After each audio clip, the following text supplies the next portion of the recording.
Pavlenko, c'est l'heure d'écouter Laurent Tessier. Bonjour Laurent. Bonjour à tous. Vous revenez sur la tribune Zappé Bolloré, publiée dans le journal Libération, et ses 600 signataires du milieu du cinéma. Canal+ est le premier financeur du cinéma français. Un soutien vital à toute la diversité. Le président du directoire de Canal, Maxime Saada, réagit à cette tribune en disant ne pas avoir envie de travailler avec des gens qui nous traitent de crypto-fascistes. Alors dans la classe politique à gauche, c'est à celui qui ira le plus loin. La députée de la France Insoumise, Sarah Legrain, hier à l'Assemblée nationale. Ce dimanche à Cannes, Maxime Saada, patron de Canal+, nous a fait une démonstration de fascisme à découvert. Rien que ça, qui dit mieux? Le patron des communistes, Fabien Roussel, a tenté une leçon de liberté d'expression hier sur RTL. On lui rappellera les millions de morts à cause du communisme. Une réaction violente qui porte atteinte à la liberté d'expression, c'est pas une insulte. Liberté d'expression. Que dire alors de ces militants de gauche, d'extrême gauche qui s'étaient battus pour fermer une chaîne C8, pour censurer le film Sacré-Cœur? Qui dit mieux? Allez tiens, la députée écologiste, Léa Balage et le Mariki. Canal+, avec une méthode de caporalisation et donc une censure, la manifestation que nous sommes en train de rentrer dans une guerre. Toute la gauche a fait son petit message pour se faire bien voir. Olivier Faure, le patron du Parti Socialiste, a pris son portable dimanche à 17h20 pour parler, je cite, d'extrême droite qui n'a jamais aimé la liberté. Il a même repartagé un de ses posts pour bien insister. 4 publications et partages.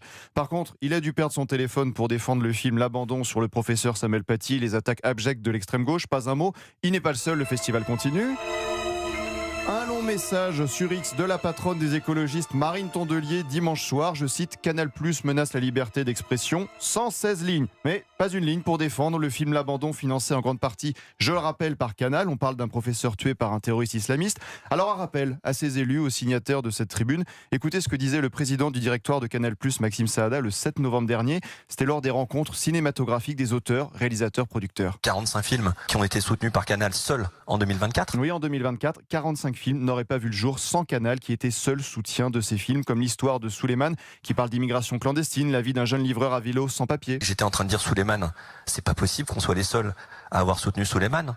Et le producteur qui était à côté, très gentiment, est venu me dire, vous pouvez y aller, vous étiez vraiment seul. Vraiment seul, du début jusqu'à la fin. Et ça nous est arrivé sur Les Misérables historiquement.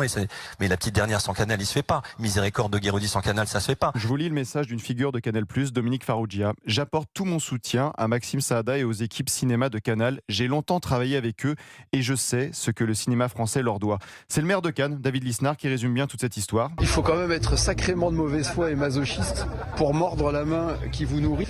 Et je pense qu'ils auraient dû se taire. Voilà, tout est dit. Oui, et à tous ceux qui pensent que les plateformes américaines pourraient être remplacées Canal+, renseignez-vous. C'est quand même très très loin d'être le cas.